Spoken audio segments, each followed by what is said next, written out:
Padre, rogamos en este momento también por el predicador de esta mañana, para que usted lo use poderosamente, Señor, y que Él pueda dar el mensaje que usted ha preparado para este momento, Señor.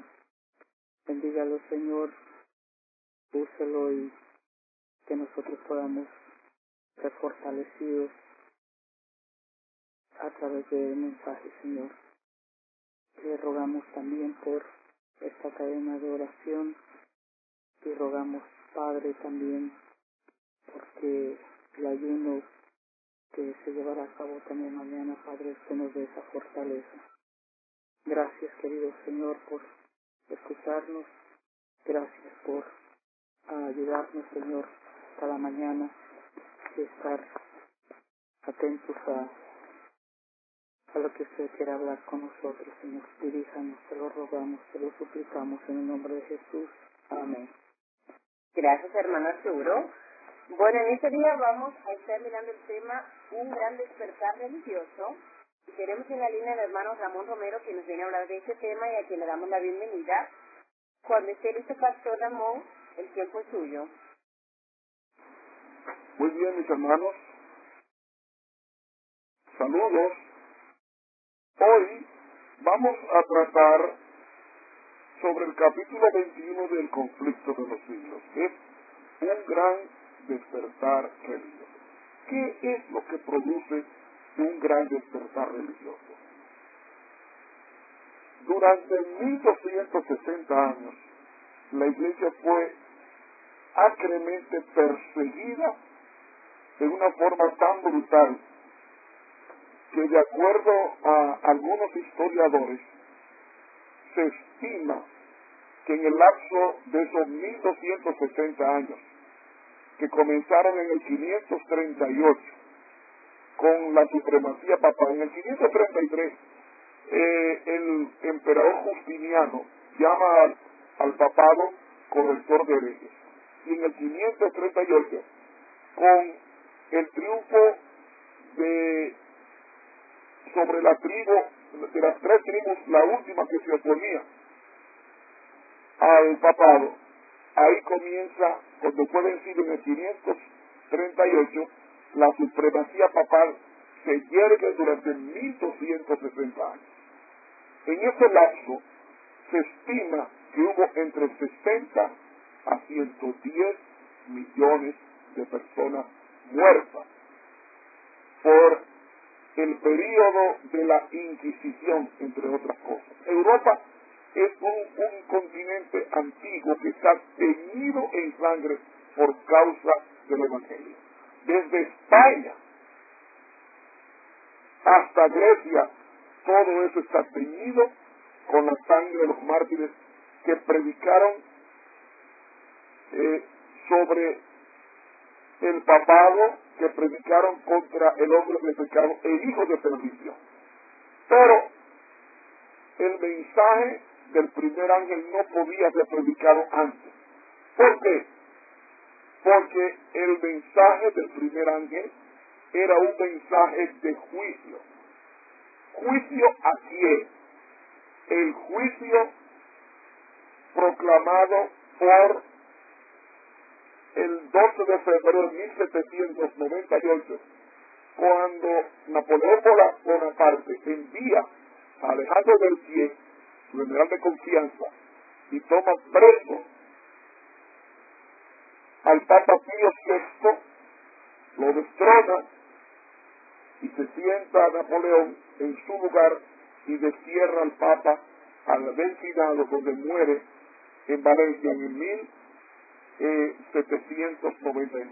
Ahí termina la supremacía papal. Entonces, el tiempo del despertar religioso tiene que venir después del silencio de esa bestia que derramó no menos de 110 millones de personas muertas porque se oponían a la apostasía de enseñar un falso día de reposo y de enseñar la inmortalidad del alma y de que el Papa era la cabeza de la Iglesia cuando la cabeza de la iglesia, según nos dice Efesios 5, es Cristo.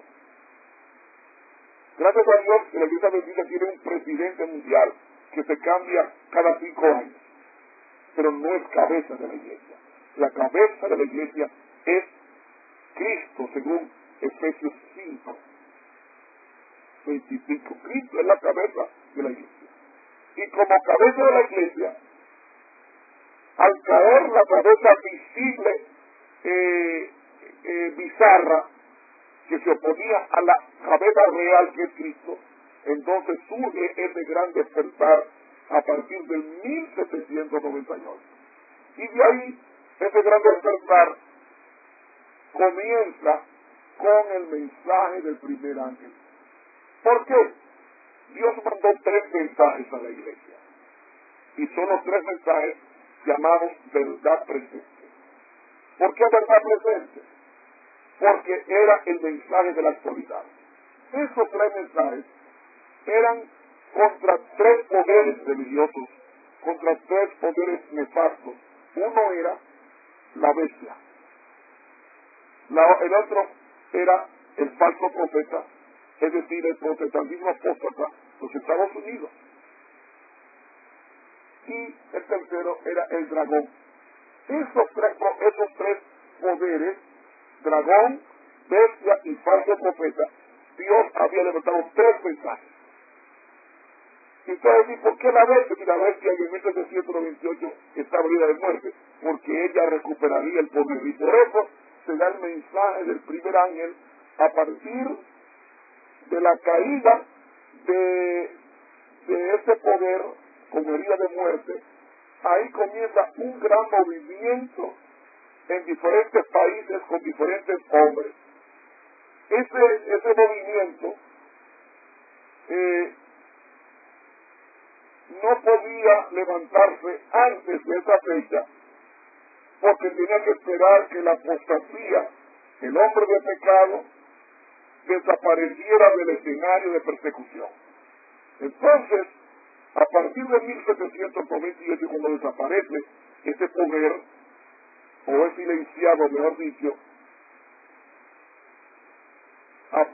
surgen diferentes personas. San Pablo no predicó sobre el mensaje del primer ángel. Tampoco lo predicó Martín Lutero. Tampoco lo predicó Jesús. El mensaje del primer ángel tenía que ser predicado después de que la bestia fuese apresada. Y entonces, en 1821, surge un doctor judío nacido en Alemania, llamado doctor José Wolf. Este fue un gran misionero universal que comenzó a proclamar la venida del Señor. Y proclamó con tanto poder que se unió a la iglesia anglicana. Y este hombre creía en la inminente venida del Señor. Y no descansó, porque durante los 24 años que transcurrieron desde 1821 hasta 1845, el doctor Wolf hizo muchísimos viajes misioneros predicando de la inminente venida de Cristo.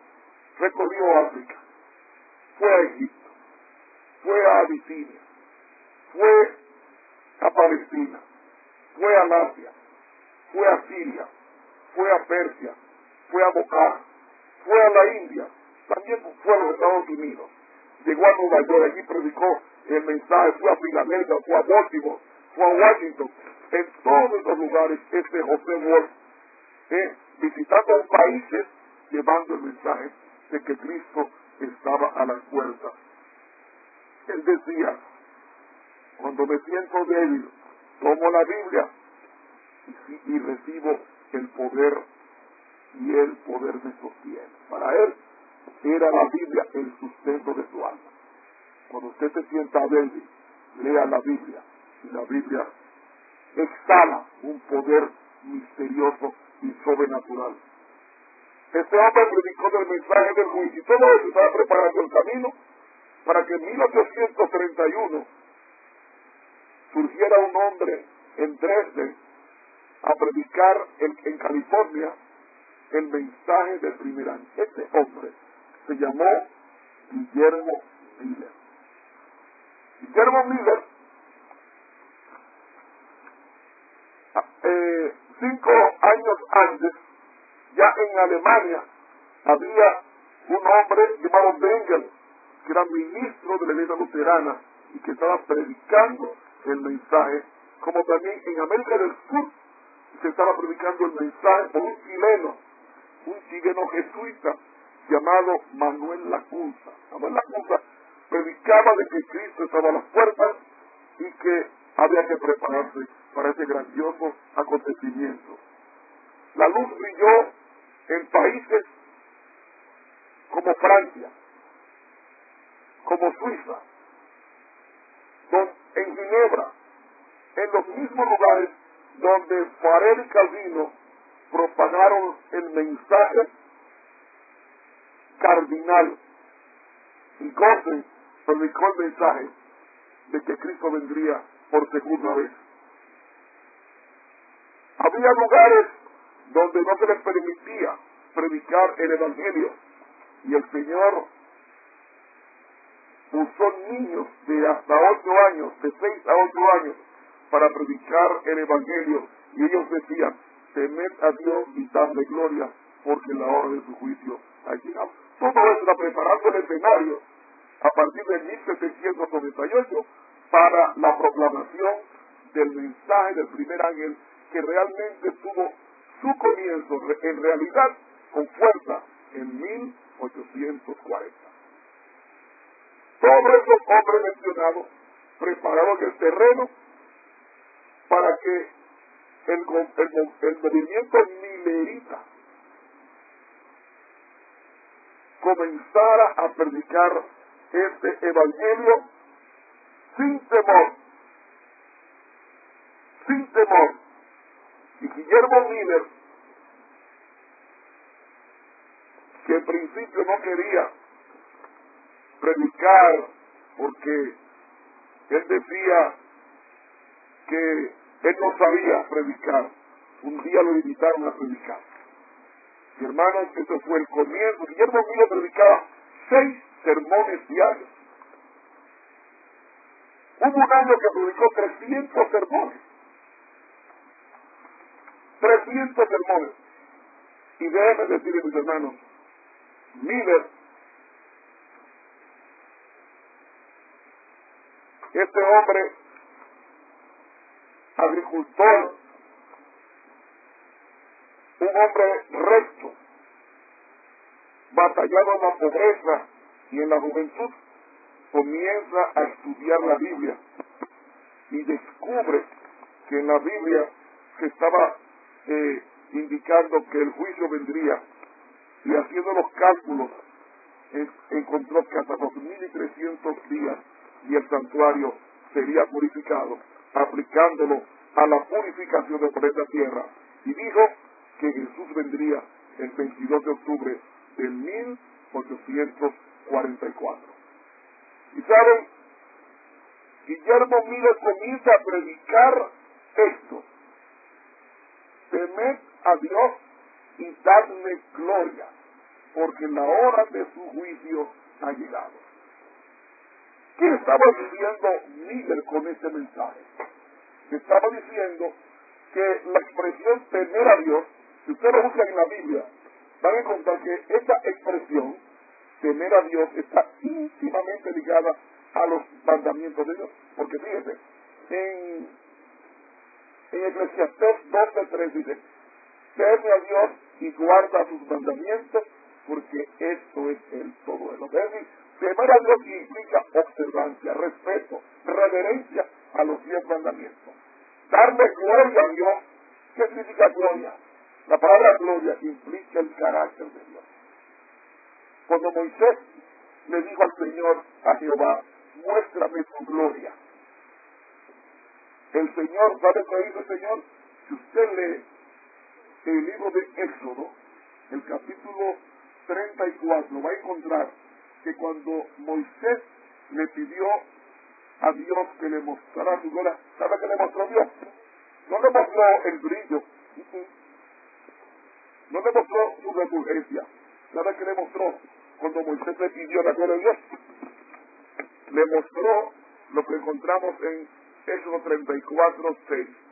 Y pasando Jehová por delante de él, proclamó: Jehová, Jehová, fuerte, misericordioso y piadoso, tardo para la ira y grande en benignidad y verdad, que guarda la misericordia en millares, que perdona la iniquidad, la rebelión, el pecado, y que de ningún modo justificará el malvado, que visita la iniquidad de los padres sobre los hijos, y sobre los hijos de los hijos, sobre los terceros, y sobre los cuartos, hasta tataranietos.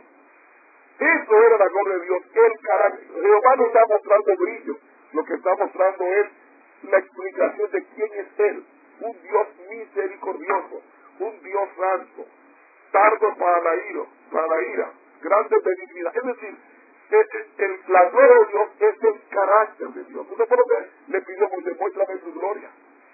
Y Dios le mostró su gloria, delineando su carácter en misericordioso, fuerte, piadoso, grande en benignidad y bondad, que guarda la misericordia, que perdona. Eso es Dios.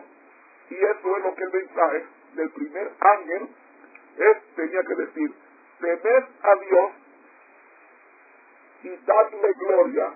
¿Por qué? Porque la hora de su juicio ha venido. ¿Cuándo comenzó ese juicio? El 22 de octubre de 1844. Cristo pasó de su trabajo de perdón al trabajo de purificación. Desde el año 31 hasta el 22 de octubre de 1844, Jesús estuvo en el lugar santo, perdonando pecados. Pero ahora, en el segundo departamento, lugar santísimo, Él pasa ahora a perdonar y a limpiar el pecado de su pueblo. Y por eso la hora del juicio ha llegado, porque ese juicio que comenzó el 22 de octubre de 1844 tenía que ser predicado antes por los hombres y mujeres que creían de todo corazón en su segunda venida. Y adorar a aquel que ha hecho el cielo y la tierra. ¿Qué mandamiento es que dice que Dios es el creador? Dice el cuarto mandamiento: acuérdate de santificar el sábado. 6 días trabajarás y harás toda tu obra, mas el séptimo día es sábado para Jehová tu Dios. No hagas en él ninguna obra, ni tú. Ahí menciona 7. Dice, cuéntelo. Tú no harás obra alguna, tú 1, hijo 2, hija 3, siervo 4, criado 5, bestia 6 y extranjero 7. 7 direcciones para la observancia del sábado.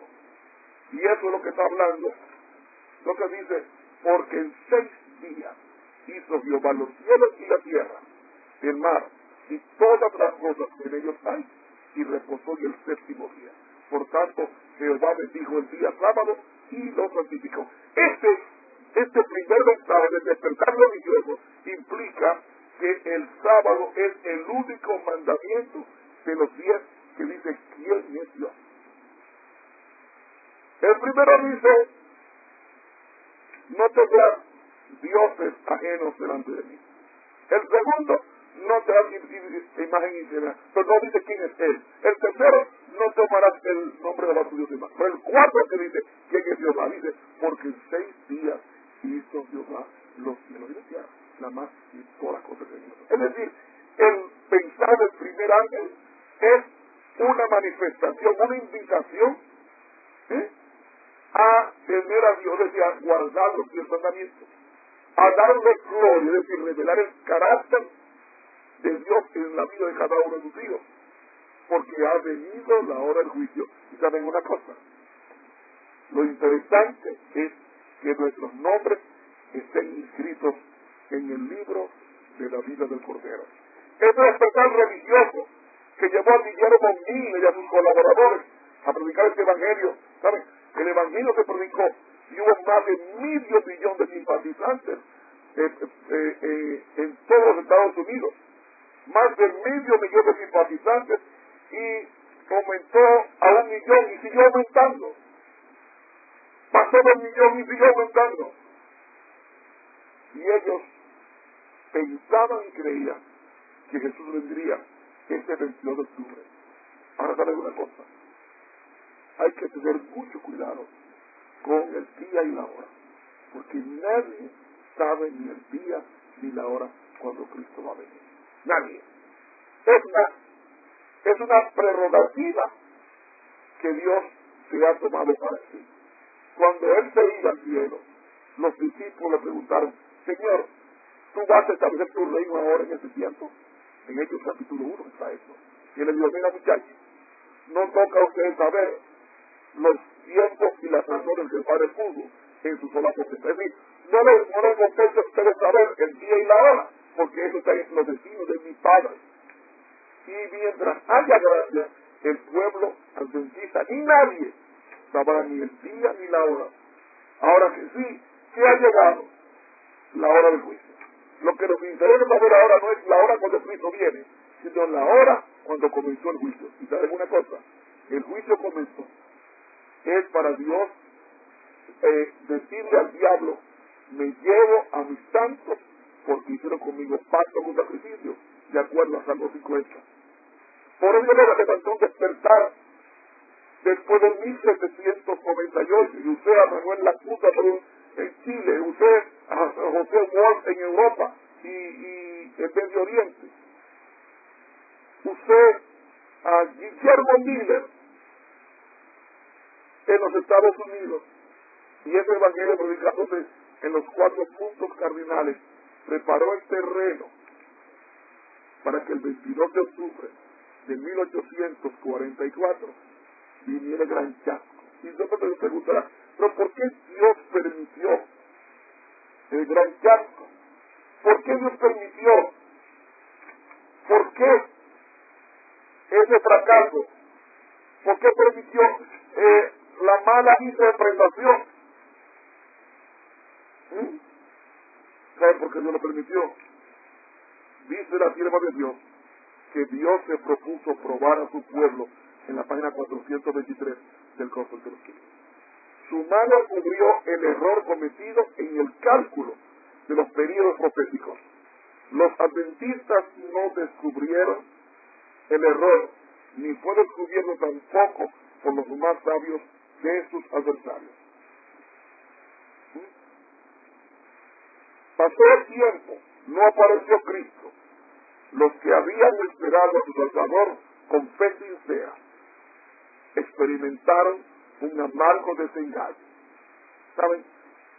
De más de 1 millón de mileritas que estaban esperando a Cristo, se redujo en el chasco de 1844 apenas menos de 10. Menos de 10.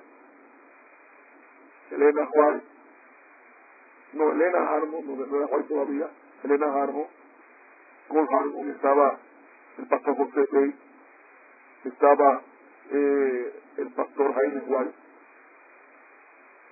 estaba Johnny Bisandro, ese grupito de personas que estaban esperando la segunda de Cristo con sinceridad. Eso sufrió un amargo chasco. Y Dios permitió el chasco de 1844 para probar la sinceridad de aquellos que creían en su palabra. Dice la página 424, Dios estaba probando los corazones de los que profesaban estar esperando su aparición. Dice ahí: había muchos entre ellos que no habían sido movidos por un espíritu más elevado que el miedo. Su profesión de fe no había mejorado sus corazones ni sus vidas. Cuando el acontecimiento esperado no se realizó, estas personas y declararon que no estaban desengañadas. No habían creído nunca que Cristo vendría. Estaban adentro por miedo.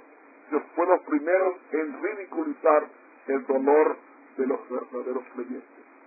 ¿Saben, hermanos? Me da pena Yo recuerdo el 11 de septiembre del 2001, cuando las Torres Gemelas fueron destruidas. Yo estuve allí, tiempo atrás, estuve allí, vi la majestuosidad de esos moles de hormigón, cómo caer. Yo me lamenté mucho, cómo cayeron esas dos torres. Eran 7 edificios, cayeron otros más. Y saben, mis hermanos, después de ese gran acontecimiento de los atentados terroristas contra el Pentágono, contra las Torres Gemelas y rumbo en Pensilvania, el avión que fue derribado, todo esto, días después, los hermanos sacaron tiempo para comprar Conflicto de los Siglos, comprar Primeros Escritos, comprar eventos los últimos días, y no salían de la iglesia, compraban tiempo para estudiar, trabajaban a las 5 de la madrugada y como quiera se levantaban a las 3 a estudiar, porque estaban asustados, la mayoría de ellos, porque creían que Jesús vendría en esos días. ¿Saben una cosa? Cuando se reunió el presidente entonces, Bush, allá en Nueva York, en la torre, en la zona cero, Ground Zero, aquí en la zona cero, y vieron la cantidad de religiones reunidas en el estadio, en el Yankee Stadium.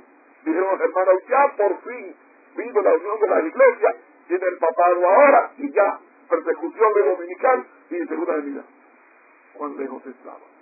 Pasó 1 mes, pasaron 2 meses, pasaron 3 meses, y los adventistas, la mayoría, volvió a lo que era antes. Lo mismo que pasó con el rechazo del 22 de octubre de 1844. Y saben, mis hermanos, yo no sé ni el día ni la hora, pero de una cosa yo estoy seguro: Cristo va a volver. Y como Cristo va a volver, yo me estoy preparando para 2 cosas. Si Él viene, me estoy preparando para verlo vivo cuando venga por segunda vez. Pero si no puedo verlo vivo, me estoy preparando para descansar en la tumba hasta la mañana gloriosa, cuando me levante del polvo de la tierra a recibir a Jesús con alegría.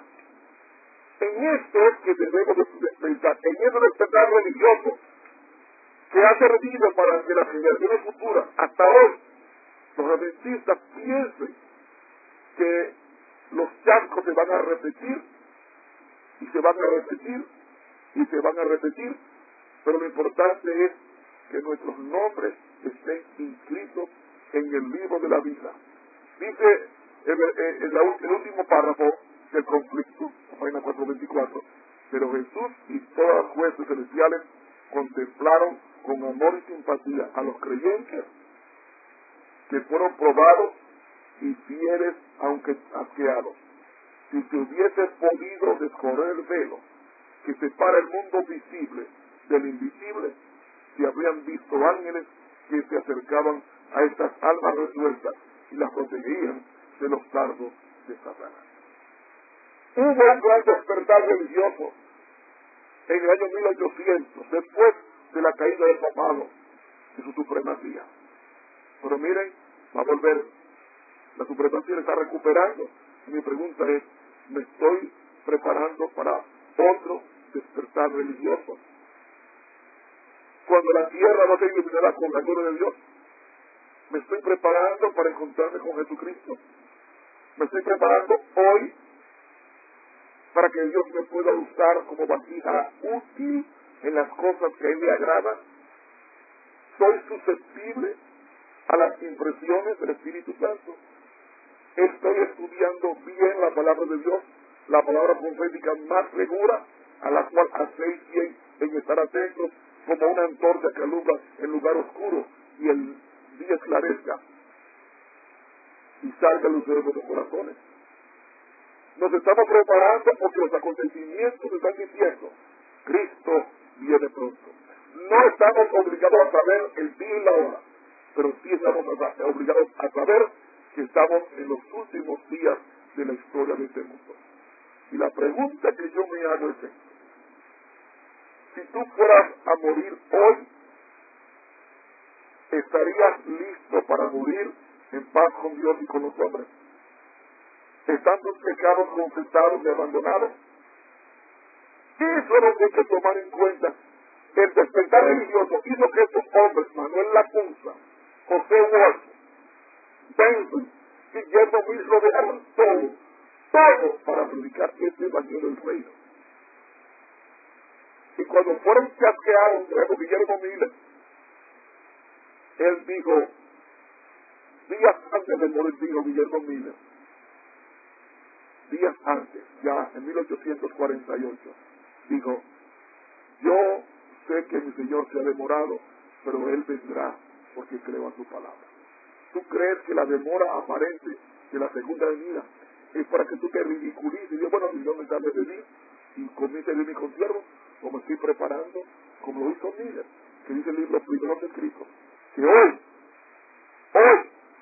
la tumba de Guillermo Miller está siendo vigilada por el ángel que cuando Jesús lo llame a la vida eterna, se va a levantar y va a ser el primero a quien él va a saludar.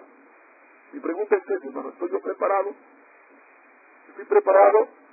¿Me estoy preparando en el gran despertar religioso que está aumentando cada día hasta que la tierra sea iluminada con la gloria de Dios? Y es así.